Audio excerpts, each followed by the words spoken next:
بہت پیارے ہیں وہ مصرے. زمانہ بات و نہ سازت تو با زمانہ ستیز. زمانہ تمہارے ساتھ اگر موافقت نہیں کر رہا، زمانے سے جنگ کرو. اور بے غیرت اور بے حمیت اور بودے اور بزدل اور کچے لوگوں کا اصول کیا ہے؟ زمانہ بات و نہ سازت تو با زمانہ بے ساز.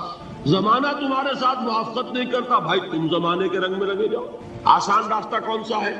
زمانہ تمہارے رنگ میں نہیں آتا، تم اس کے مطابق ڈھل جاؤ، کوئی تکلیف ہوگی. اور زمانہ تمہارے ساتھ اگر موافقت نہیں کر رہا، تم زمانے سے لڑو، تکلیف آئے گی کہ نہیں؟ 3 جہاد کرنے پڑیں گے تو انسان اللہ کا بندہ بن سکے گا. بات سمجھ میں آئی؟ اسی لیے جب پوچھا گیا حضور سے ای الجہاد افضل یا رسول اللہ، اے اللہ کے رسول سب سے افضل جہاد کون سا ہے؟ آپ نے فرمایا ان تجاہد نفسک فی طاعت اللہ. سب سے افضل جہاد یہ کہ اپنے نفس سے جہاد کرو، کشمکش کرو، مقابلہ کرو، تاکہ اسے اللہ کا مطیع بنو. یہ جہاد ہے افضل الجہاد. پہلے میں نے کہا تھا پہلی منزل سب سے اہم، تو جو پہلی منزل کا جہاد ہے وہ افضل الجہاد. بالکل 2 اور 2 4 کی طرح کی بات ہے. اور اسی کو کہا گیا جہاد اکبر. جب آپ غزوہ تبوک سے واپس آئے ہیں، آپ نے فرمایا مسلمانوں یہ نہ سمجھنا جہاد ختم ہو گیا. رجعنا من الجہاد الاصغر الى الجہاد الاکبر. وہ تو چھوٹا جہاد تھا جو ہم کرنے گئے تھے کافروں سے خلاف. یہ بڑا جہاد ہے جو مدینے میں رہ کر ہو، ہر آن ہوگا. وہ تو کبھی ہوتا ہے کبھی نہیں ہوتا، یہ ہر وقت ہوتا ہے. ہر صبح ہوتا ہے، ہر رات ہوتا ہے، ہر شام ہوتا ہے، ہر لحظہ ہوتا ہے. ہر وقت کشمکش ہے خیر و شر کی، حلال اور حرام کی، صحیح اور غلط کی. زمانے کی روش اور دین کا تقاضا ٹکرا رہے ہیں. آپ اگر اس راستے پر پہلا قدم رکھیں ایک عزم کے ساتھ تو ہوش ٹھکانے آ جائیں گے. دن میں تارے نظر آئیں گے، 14 طبق روشن ہو جائیں گے کہ دین کا نام لینا آسان ہے، چلنا بہت مشکل. چمی گویم مسلمانم بے لرزم کہ دانم مشکلات لا ادارہ. قال رسول اللہ صلی اللہ علیہ وسلم انہا ستکون فتنۃ. ان قریب ایک بہت بڑا فتنہ رونما ہوگا. حضور نے خبر دی فتنے کی. حضرت علی فرماتے اس پر میں نے عرض کیا میں نے عرض کیا من مخرج منہا یا رسول اللہ. اے اللہ کے رسول اس سے نکلنے کا راستہ کون سا ہوگا؟ دیکھیے یہ لکھا ہوا ایگزٹ، نکلنے کا راستہ. اور عام طور پر آپ نے دیکھا ہوگا بڑے ہال کب آئے گا، کیوں، کہاں، کب، کیسے، ان سب کی حیثیت علمی سوالات کی. بھائی کب آئے گا ایک علم ہے، کیسے آئے گا علم ہے، کہاں سے آئے گا علم ہے. لیکن اصل جو عملی اعتبار سے اہمیت والی شے ہے، بچاؤ کا راستہ کون سا ہوگا محمد الرسول اللہ، یہ بتائیے ہم. من مخرج منہا یا رسول اللہ. حضرت علی نے یہ نہیں پوچھا فتنہ کیا ہوگا، کہاں سے آئے گا حضور، کیوں آ جائے گا، کب آ جائے گا، نہیں. من مخرج منہا یا رسول. اے اللہ کے رسول یہ بتائیے کہ جب وہ فتنہ رونما ہوگا تو نکلنے کا راستہ کون سا؟ اس کا جواب ہے ارشاد فرمایا محمد رسول اللہ نے کتاب اللہ. اللہ کی کتاب ہے وہ مخرج. یہ کتاب ہے کہ جس کو تھامو گے تو فتنوں سے محفوظ. اس کے بعد آپ فرماتے ہیں فیہ نبأ ما قبلکم وخبر ما بعدکم وحکم ما بینکم. اس میں تم سے پہلوں کی بھی خبریں موجود ہیں، عاد اور ثمود اور قوم نوح اور قوم ہود اور قوم لوط اور قوم صالح اور آل فرعون. یہ کون ہے؟ من قبلکم، تم سے پہلے. وفیہ خبر ما بعدکم، جو کچھ تمہارے بعد ہونے والا ہے اس کی خبریں بھی موجود ہیں. لیکن وہ کیسے ہوں گی؟ وہ بٹوین دی لائنز ہوں گی، وہ بین السطور ہوں گی. ان کے لیے انسان کو، آپ کو معلوم ہے کہ عبارت میں سطور ہوتی ہے اور ایک درمیان میں ہوتا ہے، ان پہ کچھ لکھا ہوا نہیں ہوتا. You have to read between the lines. Quran میں بعد میں آنے والے حالات بھی درج ہیں، لیکن اس طرح نہیں جیسے کہ پچھلے حالات میں. اس کے لیے ذرا ان ڈیپتھ پونڈرنگ اوور، غور و فکر اور تدبر کی ضرورت. وحکم ما بینکم، اور جتنے اختلافات تمہارے اندر پیدا ہوں گے تا قیام قیامت، ان سب کا فیصلہ بھی اس کتاب میں موجود. وَهُوَ حَبْلُ اللَّهِ الْمَتِينُ وَهُوَ الذِّكْرُ الْحَكِيمُ. یہی تو ہے وَهُوَ الصِّرَاطُ الْمُسْتَقِيمُ. سیدھا راستہ اور کون سا؟ یہ قرآن. تو ہر رکعت میں کہتے ہو اهْدِنَا الصِّرَاطَ الْمُسْتَقِيمُ، اور قرآن دیا ہوا ہے اس پر غور نہیں کرتے. عجیب تماشا ہے ہمارا. نماز کی ہر رکعت میں اهْدِنَا الصِّرَاطَ، اور حضور فرمایا وَهُوَ الصِّرَاطُ الْمُسْتَقِيمُ. صراط المستقیم یہ قرآن ہی تو ہے. الذکر الحکیم یہ قرآن ہی تو ہے. وَهُوَ حَبْلُ اللَّهِ الْمَتِينُ، اور یہی ہے اللہ کی مضبوط رسی. آپ نے قاری صاحب سے وہ آیات سنی سورہ آل عمران کی، وَاعْتَصِمُوا بِحَبْلِ اللَّهِ جَمِيعًا وَلَا تَفَرَّقُوا. اللہ کی رسی کو مضبوطی سے مل جل کر تھامو اور تفرقے میں مبتلا نہ ہو. تفرقہ ہوگا تو کیا ہوگا؟ تمہاری ہوا اکھڑ جائے گی.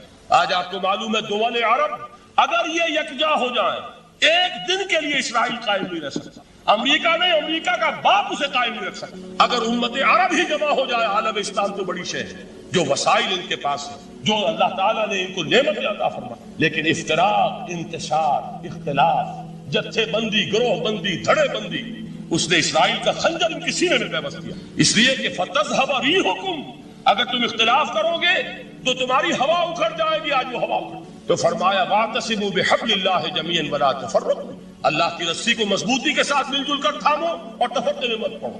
حضور فرما رہے ہیں وہ اللہ کی رسی کون سی؟ هُوَ حَبْلُ اللَّهِ الْمَتِينُ، یہی قرآن ہے اللہ کی مضبوط رسی۔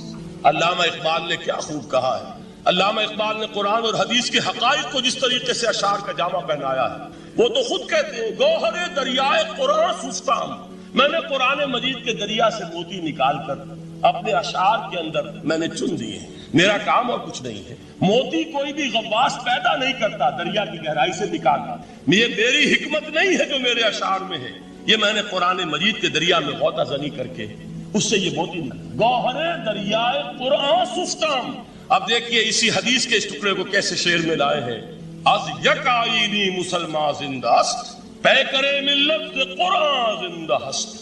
مسلمان کی زندگی تو ایک آئین کے بدولت ہے، یہ آئین قرآن، جو کہا تھا کبھی قائد اعظم مرحوم نے جب پوچھا گیا تھا کہ آپ کے پاکستان کا دستور کیا ہوگا، کیا فرمایا تھا؟ یاد کیجئے کہ ہمیں کسی نئے دستور کی ضرورت نہیں، ہمارا دستور 1400 برس پہلے طے ہو چکا۔ یہ ہماری بدقسمتی ہے جو کچھ کہا تھا قائد اعظم نے، God has given us a golden opportunity to prove our worth as architects of a new state, and let it not be said that we didn't prove equal to the task۔ میں معذرت کے ساتھ عرض کروں گا کہ واقعہ یہ ہے کہ ہم اس کے equal to the task ثابت نہیں ہوئے۔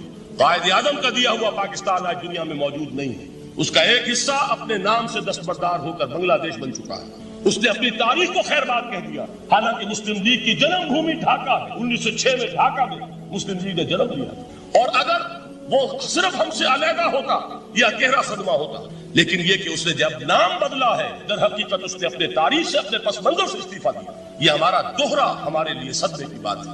کیا 2 یمن موجود نہیں ہیں؟ ان میں سے کوئی ایک بھی اپنا نام چھوڑنے کو تیار ہوگا؟ کیا 2 جرمنی دنیا میں موجود نہیں؟ کوئی ایک بھی ان میں سے اپنا نام چھوڑے گا؟ کیا 2 کوریا نہیں ہیں؟ 2 ویتنام نہیں ہیں؟ تو کیا 2 پاکستان نہیں ہو سکتے تھے؟ ہو سکتے۔ میں یہ کہا کرتا ہوں کہ یہ گہرا صدمہ ہے علیحدگی، اور دوہرا صدمہ ہے، اور اس سے کہیں زیادہ بڑا کہ انہوں نے اپنا نام بدل، اپنی آئیڈینٹی چینج کر دی، انہوں نے وہ نام اپنے ماتھے سے اتار کر خلیج بنگال کے اندر دبو دی۔ یہ بہت بڑی سزا ہے جو ہمیں ملی ہے۔ کیوں ملی ہے؟ کہ ہم نے 25 برس تک اس قانون جس کو کہا تھا کہ وہ ہمارا آئین ہے، اس کو آئین نہیں بنایا۔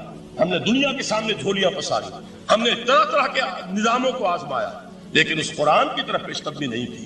اللہ تعالیٰ ڈھیل دیتا ہے لیکن سزا بھی بہت سخت ہوتی ہے۔ ان بطش ربک لشدید، وہ ہم پر کوڑا برسا ہے۔ تاریخ انسانی کی عظیم ترین شکستوں میں سے ایک شکست ہے کہ جو ہمارے ماتھے پر قلم کے ٹیکے کی طرح موجود ہے۔ اللہ کرے کہ آئندہ یہ تاریخ اپنے آپ کو نہ دہرائے، لیکن میں عرض کر دیتا ہوں آپ سے، جو ہمارے لچھن ہے، جو ہمارا طرز عمل ہے، جو ہمارے لیل و نہار ہے، جو ہمارا انداز ہے، اللہ کے دین کا استہزاء اور تمسخر، جس طرح اللہ کے ساتھ مذاق ہم کر رہے ہیں، اس کا شاید اس سے بھی کہیں زیادہ برا نتیجہ نکلے۔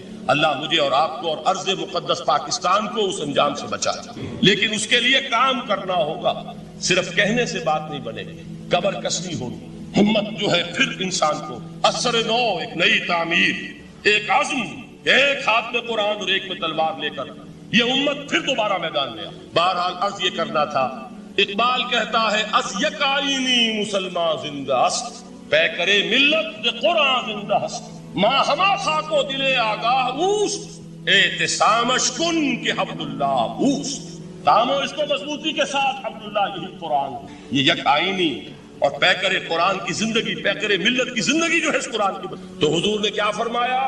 فتنے سے بچنے کا راستہ کون سا ہے؟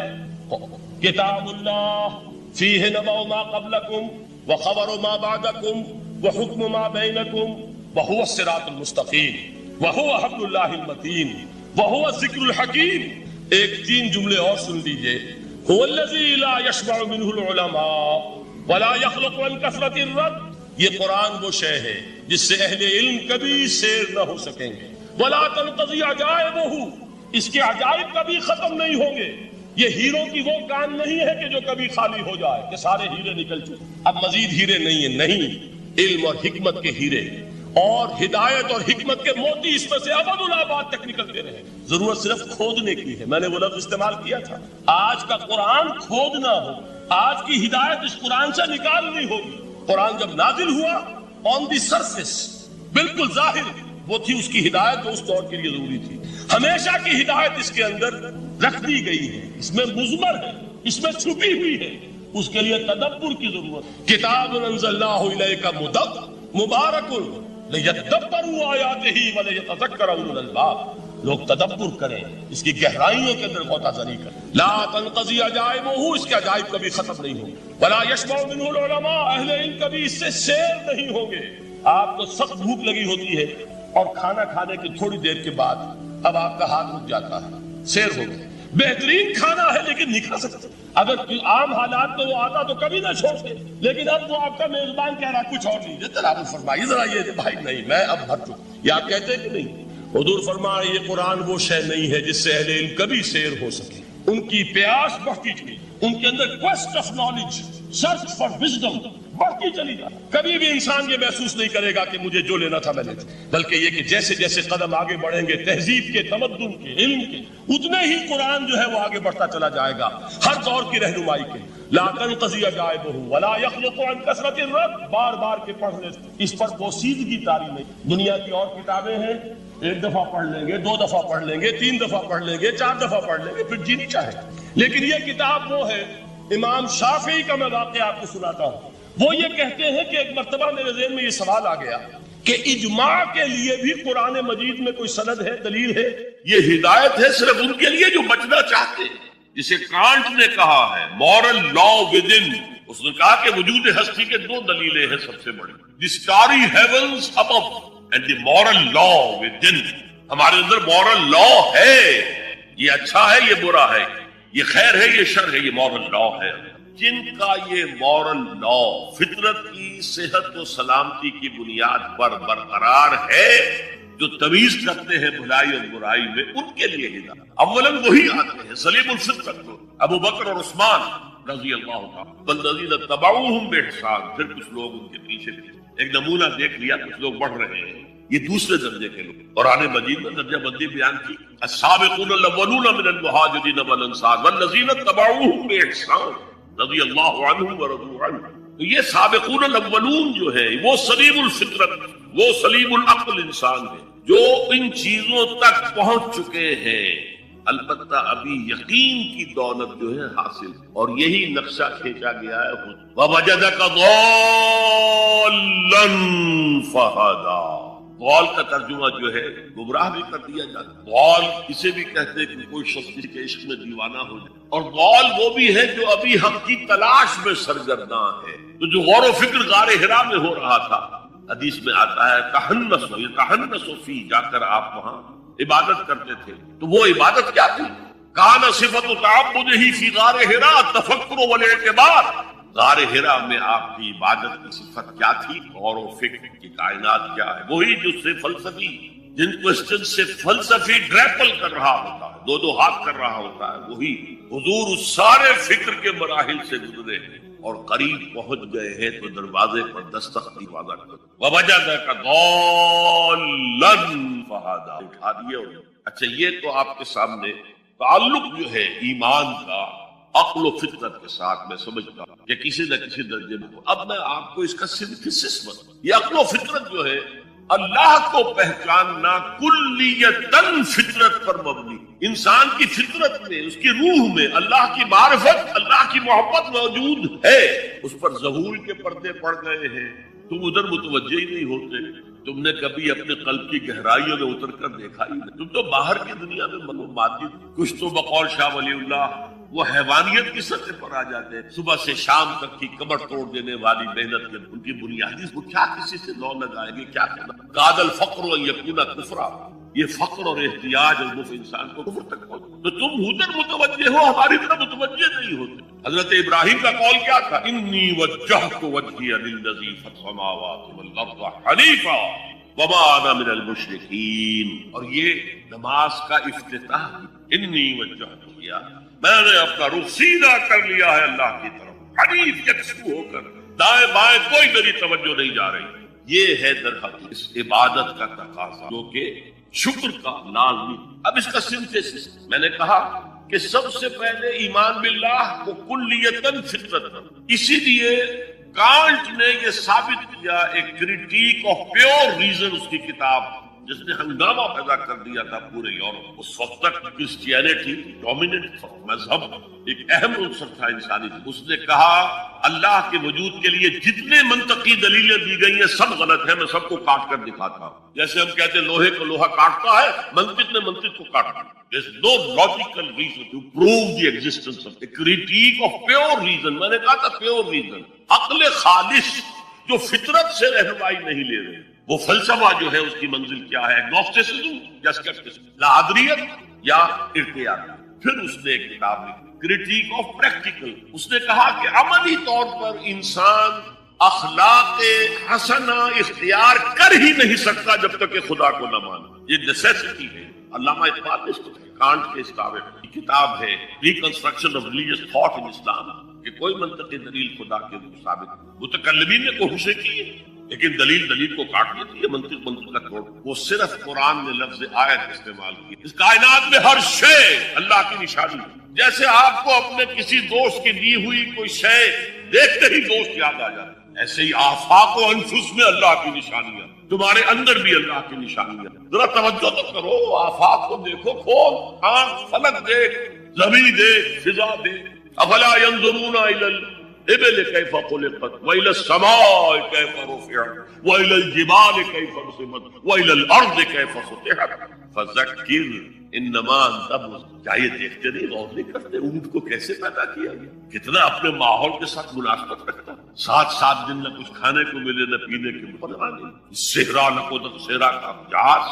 وہ دیکھتے نہیں آسمان کیسے بلند کر دیا، دیکھتے نہیں پہاڑ کیسے گاڑ دیے گئے، دیکھتے نہیں زمین کیسے پھیلا دی گئی۔ اے نبی آپ یاد دہانی کرائیے، یہ نشانیوں کی طرف متوجہ کر دیجئے، آپ سوائے یاد دہانی کرانے والے کے اور کچھ نہیں۔ آپ کے ہاتھ میں اختیار نہیں ہے کہ آپ اللہ کو منوا لیں، یہ تو تمہارے اندر سے فطرت سے ابھر کر گواہی ہے۔ اب دیکھیے اس کے لیے آیت، جسے میں یہ قرآن مجید کی طویل آیات میں سے جیسے آیت البر ہم نے پڑھی، ان فی خلق السماوات والارض واختلاف اللیل والنہار والفلک التي تجری فی البحر بما ينفع الناس وما انزل الله من السماء من ماء فاحیا به الارض من بعد موتها وبث فيها من كل دابة وتصريف الرياح والسحاب المسخر بين السماء والارض لآیات لقوم یعقلون۔ یقیناً آسمان اور زمین تخلیق رات اور دوپہر دن اس کشتی یا جہاز میں کہ ایسا سامان لے کر چل رہی ہو جو لوگوں کو نفع ہو،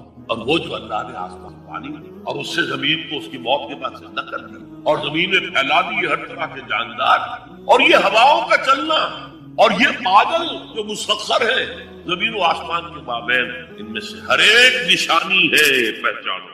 قیامت تم نے کسی مصور کی تصویر دیکھی، تعریف تصویر کی کرتے ہو یا مصور پھر کا کمال؟ ہاں وہ اپنے منہ سے بول رہی ہے، اپنی زبان حال سے اپنے بنانے اپنے مصور کی تعریف کر۔ کائنات کا ذرہ سر اللہ تعالیٰ کی نشانی۔ شیخ سعدی نے کہا، بڑا پیارا شعر ہے، برگ درختان سبز در نظر ہوشیار ہر ورق دفترس از معرفت کردگار۔ یہ جو سبز درختوں کے پتے ہیں، ایک نگاہ ہوشیار جو کہ ان کی حقیقت کو پہچان سکے، اس کے نزدیک ہر پتا معرفت کردگار کا ایک بہت بڑا دفتر۔ اور آج ہمیں معلوم ہے ہر پتا ایک فیکٹری ہے، فوٹو سنتھسس کا عمل اس میں ہو رہا، سورج کی انرجی کو جذب کیا جا رہا۔ برگ درختان سبز در نظر ہوشیار ہر ورق دفتر از معرفت نگار۔ وہ جو آیت میں نے آپ کو سنائی اسے میں نے نام دیا ہے آیت الآیات۔ اتنی آفاقی آیات کسی اور آیت میں جمع نہیں کی گئی جتنا بڑا گلدستہ۔ ان فی خلق السماوات والارض واختلاف اللیل والنہار والفلک التي تجری فی البحر بما ينفع الناس وما انزل الله من السماء من ماء فاحیا به الارض بعد موتها وبث فيها من كل دابة وتصريف الرياح والسحاب المسخر بين السماء والارض لآیات للعاقلین۔ دوسری طرف تمہارے اندر سنوریہم آیاتنا فی الآفاق وفی انفسہم، بے دل نے خوب کہا، چوٹی کے شعراء میں سے رہے ہیں، یہاں تک کہ غالب کو کہنا پڑا کہ طرز بے دل میں ریختہ لکھنا اسد اللہ خان قیامت ہے۔ آسان نہیں ہے طرز بے دل میں اردو میں شاید وہ فارسی ستمست گر حوست کشد کے بسیر سرگ و سمندرا تجھے غنچہ کم نہ دمیدئی در دل کشا بچمن درا. یہ ستم کی بات ہے. تمہاری خواہش آمادہ کرتی ہے کہ چلو چمن میں دیکھو پھولوں کی بہار دیکھو درختوں کی بہار دیکھو گھاس کے اوپر چہل قدم. ارے تم خود ایک پھول سے زیادہ کھلے ہوئے ہو. کبھی اپنے دل کا دروازہ داخل ہو کر اپنے حسن معنوی کا مشاہدہ. ستمست گر حوست کشد کہ بے سیر سر و سمندرا تجھے غنچہ کم نہ دمکتا ہوا غنچہ خود در دل کو شاب چمندر. آیات الہیہ اندر بھی. اچھا ان آیات کے ذریعے سے اللہ کی پہچان ہو گئی. اللہ یاد آ گیا تھا اندر موجود. اللہ کی علم اور معرفت موجود تھی. پردے آ گئے تھے ظہور تھا.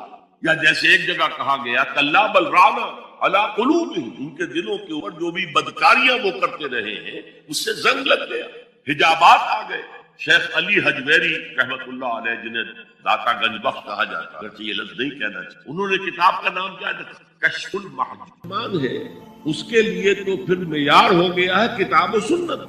اس کسوٹی پر ہر چیز کو پڑھے. اگر اس کے خلاف کوئی بات ذہن میں آ رہی ہے تو اسے وسوسہ شیطانی سمجھیے لاہور پڑھیے اس کو جھٹکیے اسے زبان پر بھی نہ لائیے. اس لیے کہ جب تک وسوسے کو آپ زبان پر لا کر بیان نہیں کرتے کوئی گرفت. اس لیے کہ شیطان کو یہ اختیار اللہ نے دے رکھا الذی یوسوس فی صدور الناس. وسوسہ اندازی وہ کرتا ہے لیکن یہ کہ آپ اس کو قبول کرتے یا نہیں کرتے یہ آپ کا اختیار ہے. تو اس اعتبار وہ عقل جو فطرت سے آزاد وہ در حق گمراہی کی. مشتاق احمد صاحب ملازمت پیشہ ہیں. آپ کا سوال ہے کہ شرک کو چھوڑ کر میری ذات سے دانستہ یا غیر دانستہ لغزشیں ہوتی رہتی جس کا براہ راست فوری اثر میری روزی روٹی پر ہوتا ہے. توبہ کرتا ہوں نادم ہوتا ہوں ضمیر بھی ملامت کرتا ہے لیکن پھر گناہ کی کشش شجر ممنوعہ کو چھوڑے بغیر نہیں رہ سکتی. کیا انسان اس حد تک کمزور ہے؟ تدارک کیا کرنا چاہیے؟ تدارک کیا ہو؟ دیکھیے تدارک تو یہ ہے کہ اپنے ایمان کو اور گہرا کیجئے اور گہرا کیجئے اور گہرا کیجئے. جس کا منبع اور سرچشمہ کو قرآن پڑھیں اور قرآن کو اول تو کوشش کریں. اگر آپ کی عمر ابھی ایسی ہے کہ آپ سیکھ سے زبان سیکھیں اور قرآن کو اپنی آنکھ سے ترجمے سے نہیں. ترجمہ سیکنڈ ہینڈ نالج ہے. ترجمہ جب آپ پڑھ رہے ہوتے ہیں تو مترجم کی آنکھ سے قرآن پڑھ اپنی آنکھ سے. وہ سیکنڈ ہینڈ نالج وہ نالج دے سکتا ہے انسپائر نہیں کر سکتا. ترجمہ کبھی تو ایمان جو پیدا ہو قرآن کو ایمان کی کمزوری کی وجہ سے ایسا ہو. اچھا یہ بھی ہے کہ بعض طبائع جیسے کوئی جسمانی طور پر بہت ہی ہے بعد میں پیدا ہی لاغر ایسے ہی اندر سے انسان کی قوت ارادی ہے وہ بھی بعض کی مضبوط ہوتی ہے جو فیصلہ کر لیا ڈٹ گئے. بعض کی قوت ارادی اتنی مثلا بعض لوگ سگریٹ چھوڑنا چاہتے نہیں چھوڑ 8 مہینے 10 مہینے تو دوبارہ.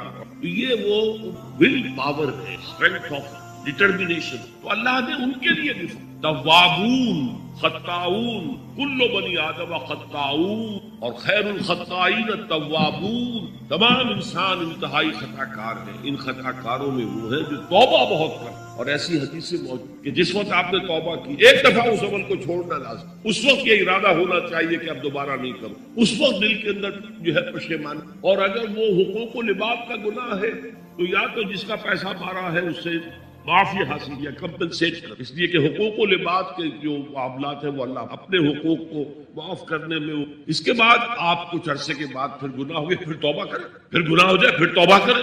جڑے رہیں اللہ کے. میں اس کی مثال دیا کرتا ہوں کسی بچے کو ماں مار رہی وہ بچہ ماں ہی سے لپٹ رہا ہے. اسی طریقے سے اللہ سے لپٹے رہو اور سمجھو کہ ہاں یہ مجھ سے ہو رہا ہے پھر تو اس لیے کوئی حرج نہیں. اگر آپ کی قوت کمزور ہے تو اللہ تعالیٰ جو ہے آپ کی جو بھی قوت اس نے آپ میں تھی آپ کے جینز میں کوئی کمزوری ہے تو میں بیان کر چکا ہوں کہ جو شاکلہ انسان کا قل کل یعمل علی شاکلتہ یہ وہ جینز کے ذریعے سے بنتا ہے اور ماحول کی وجہ سے. لن تزولا قدم ابن آدم. حضور نے خبر دی ہے ابن آدم کے قدم ہل نہیں سکیں گے.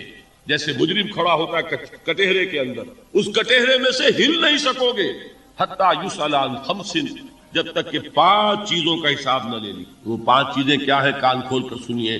عن عمرہ فیما افناہ عمر کا حساب دو. یہ 80 برس اور 70 برس ہم نے تمہیں دنیا میں دیے کہاں ضائع کیے.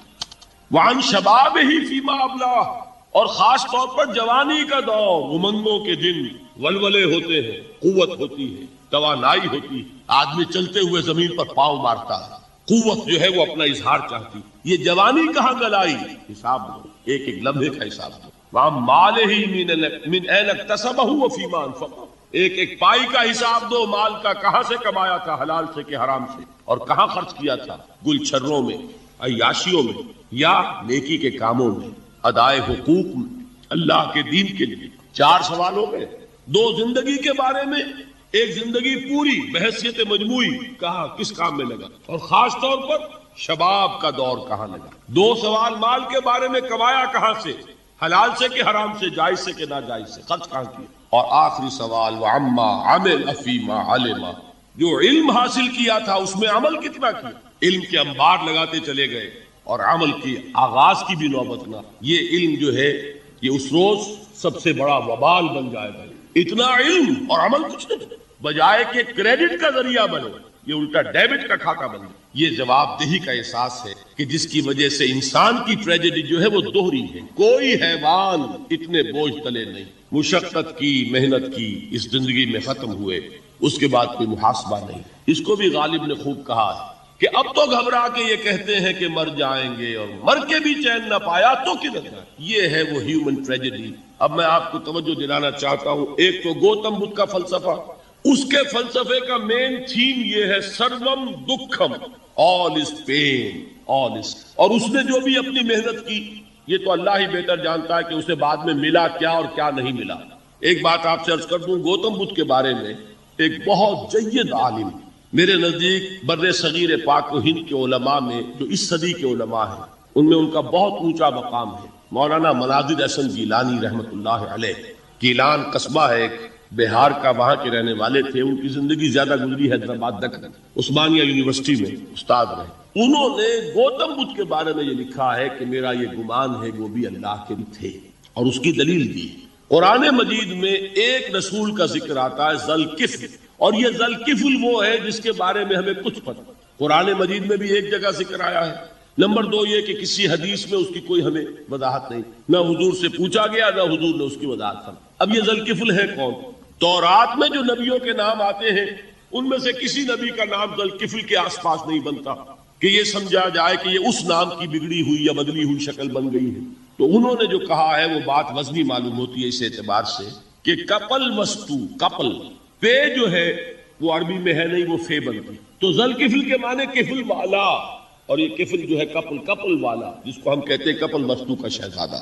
تو انہوں نے یہ کہا ہے کہ گوتم بدھ کے بارے میں یہ خیال، یہ میں عرض کر دوں کہ اس کو ہم یقین سے نہیں کہہ سکتے، یہ ان کا گمان ہے، خیال ہے، واللہ عالم کہیں گے ہم، لیکن امکان ضرور موجود ہے. قرآن کہتا وَلِكُلِّ قَوْمٍ ہَادٍ، ہم نے ہر قوم میں ہادی بھیجے. وَإِن مِّن قَرْيَةٍ إِلَّا خَلَا فِيهَا نَذِيرٌ، کوئی بستی ایسی نہیں دنیا میں جس میں کوئی نہ کوئی خبردار کرنے والا نہ آیا ہو. تو یہ ممکن نہیں ہے کہ وہاں نبی نہ آئے ہوں، لیکن ان کی تعلیمات اتنی بدل گئی ہیں کہ ہم ان کو پہچان نہیں سکتے. حضرت مسیح علیہ السلام کی تعلیمات اگر عیسائیوں سے ہم سمجھے تو کبھی بھی انہیں اللہ کا نبی نہیں مان سکتے. یہ تو قرآن مجید میں آ کر حضرت مسیح علیہ السلام کی اصل حقیقت ہمیں پائی، ورنہ تو خدا کا بیٹا ثالث و ثلاثہ ان کو کیسے ہم مانتے ہیں. لیکن یہ کہ قرآن نے بتایا. تو جان لیجئے ہو سکتا ہے کہ گوتم بدھ بھی اللہ کے نبی ہو، لیکن ہو سکتا ہے کہ درجے میں کہیں گے یقین. بہرحال گوتم بدھ نے اس دکھ، رنج، صدمہ، غم جو انسان کا مقدر ہے اس کا مشاہدہ کیا، اور پھر تپسیائیں کی، علم حاصل کیا، رشیوں منوں کے پاس گیا. اس نے کوشش کی کہ معلوم ہو سیلویشن کا راستہ کون سا، اس دکھ سے نجات پانے کی کوئی سبیل بھی ہے کہ نہیں.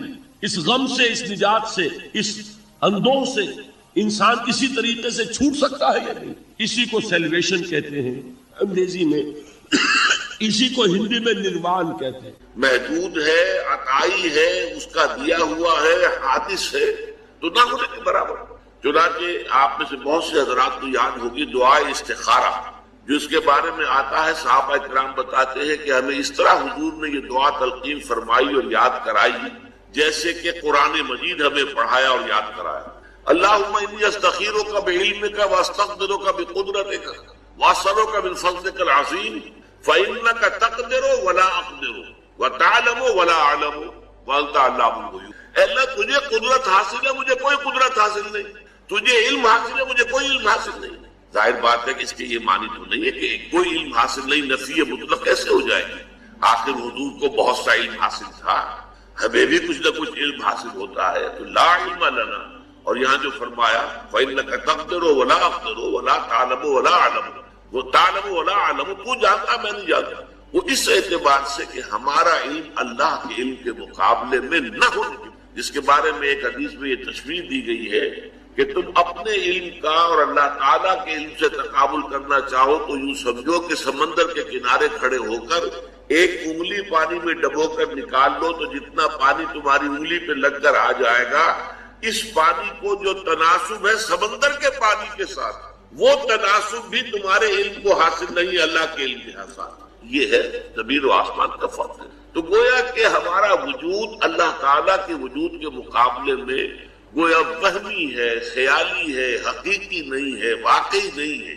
یہ وحدت الوجود جو ہے کہ لا معبود الا اللہ، لا مقصود الا اللہ، لا مطلوب الا اللہ، لا محبوب الا اللہ، اب اس میں ایک اوپر درجہ اور ہے، لا موجود الا اللہ، اللہ کے سوا کوئی موجود نہیں، یعنی وجود حقیقی صرف اللہ کا۔ باقی جو ہمیں وجود نظر آ رہا ہے، نظر تو آ رہا ہے نہیں، اس کی کوئی حقیقت نہیں ہے، یہ سراب ہے۔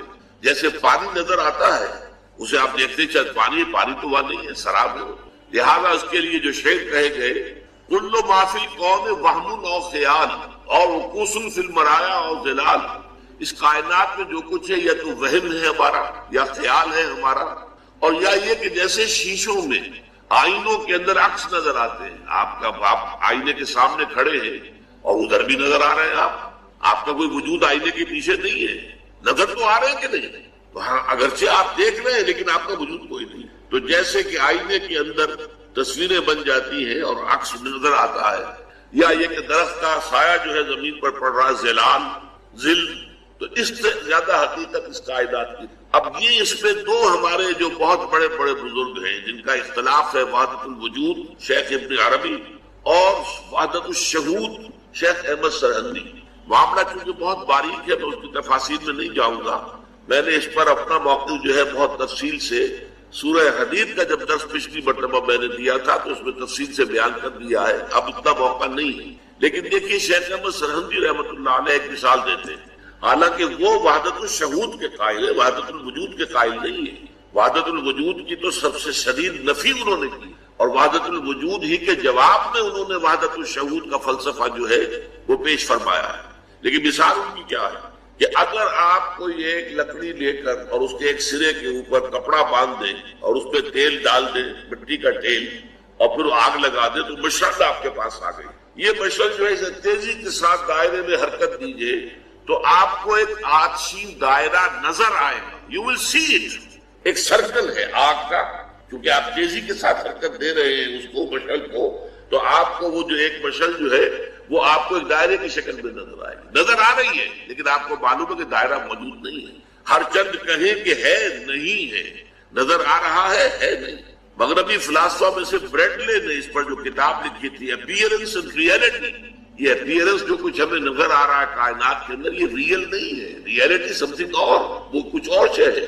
تو اس حوالے سے یہ جو وجود کا معاملہ ہے کہ ہم اپنے وجود کو اللہ پر قیاس نہیں کر سکتے اور اللہ کے وجود کو اپنے وجود پر قیاس نہیں کر سکتے، یہ دونوں جو ہے متمایز ہیں، متغیر ہیں، اور اللہ کے وجود کے مقابلے میں ہمارا وجود نہ ہونے کے برابر ہے۔ البتہ اس وحدت الشہود یا وحدت الوجود کی جو عامیانہ تشریح کی جاتی ہے عمومی سطح پر عام لوگوں کے اندر، وہاں یقیناً خطرے پیدا ہو جاتے ہیں، اور وہاں پینتھیزم کے ساتھ، ہماؤست کے ساتھ اس کی ایک مشابہت پیدا ہو جاتی ہے۔ یہی وجہ ہے کہ ہمارے بہت سے ائمہ نے، امام ابن تیمیہ رحمۃ اللہ علیہ نے بڑی شدت کے ساتھ جو ہے مخالفت کی ہے اور نفی کی ہے وحدت الوجود کی، اور اسی انداز میں جو ہے شیخ احمد سرہندی نے وحدت الوجود کی نفی کی ہے، اس لیے کہ وحدت الوجود کی تعبیر جو ہے باریک ہو کر پینتھیزم کے ساتھ جا کر مل جاتی ہے، ہماؤست کے ساتھ۔ اس حوالے کو یوں سمجھنا چاہیے کہ در حقیقت اس میں زمین و آسمان کا فرق یوں ہے،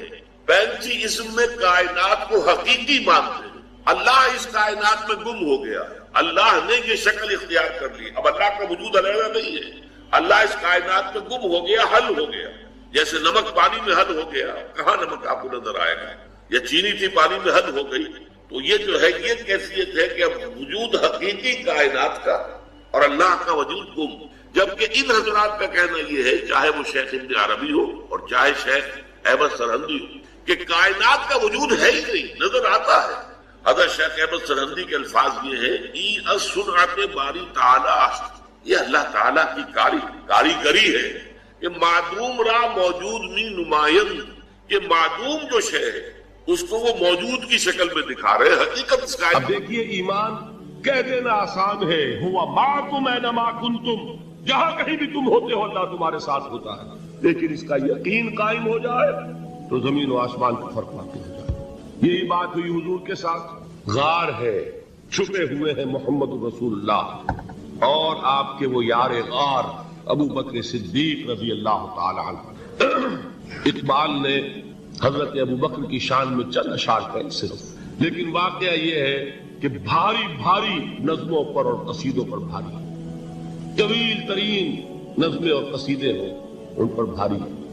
ہمتیں ابو بکر کی ہمت جو ہے، کشت ملت را جو اب جیسے بارش سے کھیتی اپجتی ہے، ابو بکر کی ہمت اور عزیمت اس امت کو اسی طرح سینچنے والی ہے۔ ثانیے اسلام و غار و بدر و قبر، وہ دوسرے تھے اسلام میں، دوسرے پہلے کون تھے؟ انا اول المومنین، حضور کی بات ہے، سب سے پہلا ایمان لانے والا میں، دوسرے ابو بکر۔ ویسے ہمارے ہاں یہ چلتا ہے اختلاف، حضرت علی پہلے ہیں کہ حضرت ابو بکر پہلے ہیں، لیکن اس میں بڑی خوبصورت تطبیق قائم کی ہے علماء نے اور بہت صحیح ہے۔ چار کے بارے میں فیصلہ ہی مت کرو کہ کون پہلے، ان کی ایک عجیب تقسیم کرتی ہے۔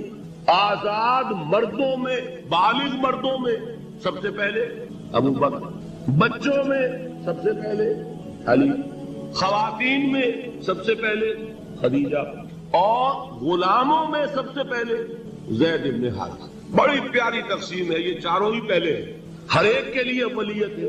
اور واقعہ یہ ہے کہ اگر زمانی اعتبار سے تعین ہوگا تو پہلے خدیجۃ الکبریٰ آئیں گی رضی اللہ تعالی عنہ، کسی اور سے بات کرنے کی نوبت بعد میں آ سکتی ہے، پہلے تو اہلیہ محترمہ سے بات ہوئی، آتے ہی پہلی وحی ہوئی ہے، ابھی تبلیغ کا حکم نہیں تھا، کس کو بتایا واقعہ؟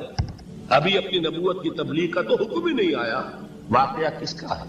وہ خدیجہ کا۔ جب کہا ہے کہ خشیت علی نفسی، مجھے اپنی جان کا اندیشہ ہے، تو کیا جواب دیا خدیجہ رضی اللہ تعالی عنہا؟ وہ صدیقۃ الکبریٰ ہے، صدیقات جو ہے خواتین ان میں چوٹی پر خدیجۃ الکبریٰ ہے رضی اللہ تعالی عنہ، اور صدیق جو مرد ہیں ان میں صدیق اکبر ہے ابو بکر صدیق رضی اللہ تعالی عنہ، لیکن صدیقات میں چوٹی۔ جب حضور نے فرمایا خشیت علی نفسی، کیا فرمایا، کیا عرض کیا، کیسے تسلی دی؟ نہیں، اللہ آپ کو ضائع نہیں کرے گا، آپ غریبوں کے ہمدرد ہیں، آپ مساکین کے تکالیف رفع کرنے والے ہیں، آپ بیواؤں کی سرپرستی کرتے ہیں، آپ مسافروں کی خدمت کرتے ہیں، اللہ آپ کو ضائع نہیں کرے گا۔ یہ یقین ہے اس خاتون کے اندر۔ خیر وہ ایک علیحدہ بات ہو جائے گی۔ میرے دل پر حضرت خدیجہ رضی اللہ تعالیٰ عنہ کی شخصیت کا بڑا گہرا نقش، جو وہ کوئی اور ہی وقت اور موقع ہوا تو بیان ہوگا۔ بہرحال اقبال نے ایک مصرے میں جو چار اولیتیں جمع کر دی ہیں، ہمتیں کشت امت را چو ابر، ثانی اسلام و غار و بدر و قبر۔ اسلام میں حضور کے بعد پہلے کون؟ ابو بکر۔ غار میں حضور کے ساتھ کون؟ ابو بکر۔ بدر کی رات اللہ کا رسول سر بسجود، وہ جھاڑ، وہ گھاس پھوس کی جو جھوپڑی بنائی گئی تھی، اور وہاں تلوار ننگی لے کر پہرا دینے والا کون؟ ابو بکر۔ اور اس حجرہ عائشہ میں محمد کے بعد سب سے پہلے دفن ہونے والا کون؟ ابو بکر رضی اللہ تعالی عنہ صلی اللہ علیہ وسلم۔ وہ جو معاملہ میں سنا رہا تھا غار ثور کا، حضرت ابو بکر بھی حضور کے خیال سے لرز گئے ہیں۔ آپ کو یاد ہوگا کہ جا کر پہلے تمام جتنے سوراخ تھے انہیں بند کیا، ایک سوراخ رہ گیا تھا جس کو بند کرنے کے لیے کوئی کپڑا نہیں تھا، وہاں اپنی ایڑی رکھی ہے، تب کہا ہے حضور سے تشریف لائیے، اور اپنے زانو پر حضور کو لٹایا ہے، اور وہاں کسی موذی جانور نے کاٹا ہے، حضور کی آنکھ لگ گئی تھی، اس وقت اس بل کے اندر جو بھی بچھو ہے کیا ہے واللہ عالم، اس نے کاٹا ہے، اس کی تکلیف کی وجہ سے ابو بکر کی آنکھوں سے آنسو ٹپک گئے، حضور کے چہرے مبارک پر پڑے ہیں تو حضور جاگے ہیں معاملہ کیا ہے. ایڑی نہیں ہٹائی وہاں سے. مبادا وہ جانور وہاں سے نکل کر محمد الرسول اللہ کو کوئی گزن پہنچا دے. ابو بکر کی ایڑی ہے، جس طرح چاہے کھا لے، ختم کر دے، جان نکل جائے تب کوئی آنچ آئے محمد پر تو آئے، لیکن جیتے جی وہ ہے ابو بکر. حضور کے خیال سے اس وقت حضور نے پھر اپنا لعاب دہن لگایا ہے اور اس سے پھر آپ کی تکلیف ختم ہوئی.